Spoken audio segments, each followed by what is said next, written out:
नमस्कार दोस्तों, कैसे हो आप सभी? मैं आपका स्वागत करती हूँ हमारे चैनल पर। अगर आपने अभी तक हमारा चैनल सब्सक्राइब नहीं किया है, तो जल्दी से सब्सक्राइब करें ताकि आप हमारी नई वीडियोस से अपडेट रह सकें। अब दोस्तों, मैंने आपके लिए एक बहुत ही रोचक कहानी लेकर आई हूँ जो आपको हैरान कर देगी। तो जल्दी से सब्सक्राइब करें और कहानी सुनने के लिए तैयार हो जाइए। शरारती बंदर रहता था। मीको अपनी चंचल हरकतों और असीमित ऊर्जा के लिए जाने जाते थे।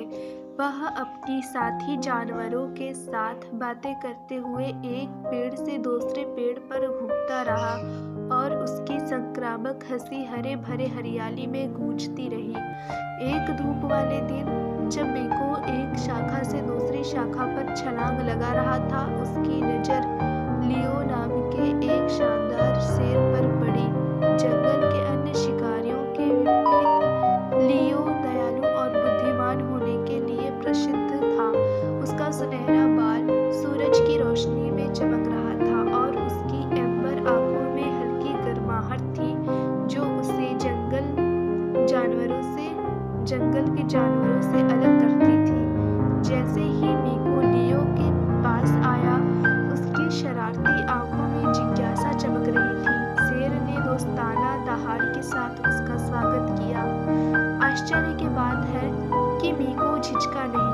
इसके बजाय उसने चुटीली मुस्कुराहट और तेज बैकीफ्लिप के साथ जवाब दिया। बंदर की निडरता से प्रभावित होकर लियो हंसा। क्या चीज तुम्हें मेरे क्षेत्र में लाती है मीको? उसने पूछताछ की। उसकी आवाज दयालुता से गूंज रही थी।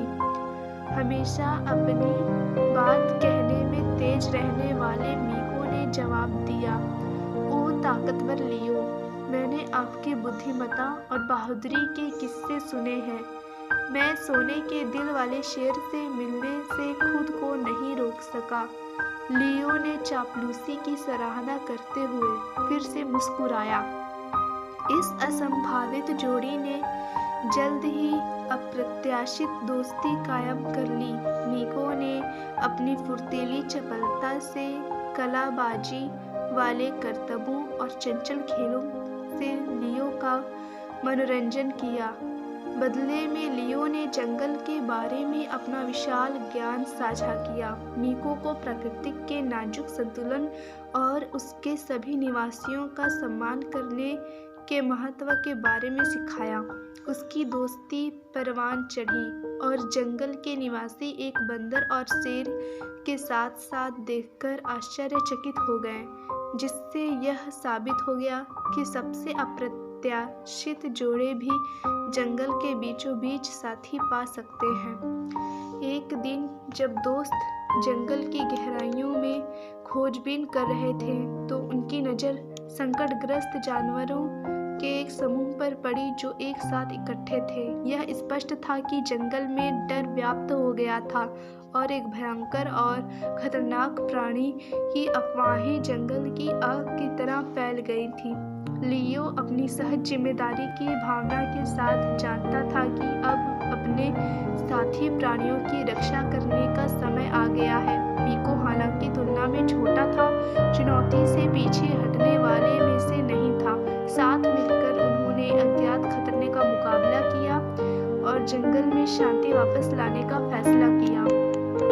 जैसे जैसे वे जंगल में गहराई तक गए, हवा में तनाव गहराता गया। अचानक पत्ते से एक छाया उभरी। एक विशाल सांप उसकी शल्के गहरी तीव्रता के साथ चमक रही थी। जैसे ही सांप फुफकारने लगा और अपने खतरनाक दांत प्रकट करने लगा, जंगल शांत हो गया। लियो खतरे से घबराए बिना आत्मविश्वास के साथ आगे बढ़ा। हमें कोई नुकसान नहीं पहुंचाना है। आपने हमारे जंगल की शांति क्यों भंग की है? वह दहाड़ा। उसकी आवाज अधिकार से गूंज रही थी। विप्र नामक नागिन ने अपने साथ हुई दुर्दशा के बारे में बताया। आकर्षक इनाम के लिए उसे पकड़ने की कोशिश में शिकारियों ने उसके क्षेत्र में आक्रमण किया था। अपनी जान के डर से उसकी आत्मरक्षा में हमला कर दिया, जिससे अनजाने में जंगल में अराजकता फैल गई। कभी राजनयिक रहे लियो ने युद्ध विराम का प्रस्ताव रखा। उन्होंने शिकारियों के साथ बातचीत करने और ऐसा समाधान खोजने का वादा किया जो दोनों पक्षों को संतुष्ट करेगा। मीको ने अपनी चपलता का प्रदर्शन करते हुए शिकारियों के ठिकाने और इरादों के बारे में जानकारी इकट्ठा करने के लिए स्वेच्छा से काम किया। जैसे ही दोस्तों ने मिलकर काम किया, उन्होंने जंगल के अंदर छिपे शिकारियों के शिविर का पता लगा लिया। मीको ने उनकी बातचीत पर गौर किया और उनके लालच से प्रेरित उद्देश्यों का पता लगाया। इस बीच लियो ने शिकारियों को डराने के लिए अपनी शाही उपस्थिति का इस्तेमाल किया और उनसे अपने कार्यों पर पुनर्विचार करने और जंगल में शांतिपूर्वक सह-अस्तित्व में रहने का आग्रह किया।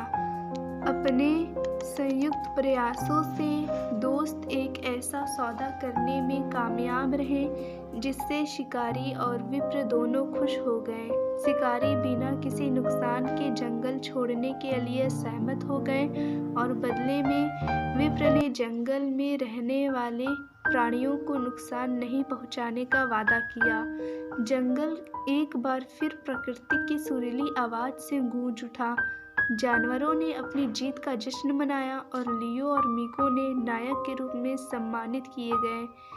इस असंभावित जोड़ी ने न केवल शांति बनाए रखी बल्कि यह भी साबित कर दिया कि साहस और करुणा सबसे बड़ी चुनौतियों को भी मात दे सकती है।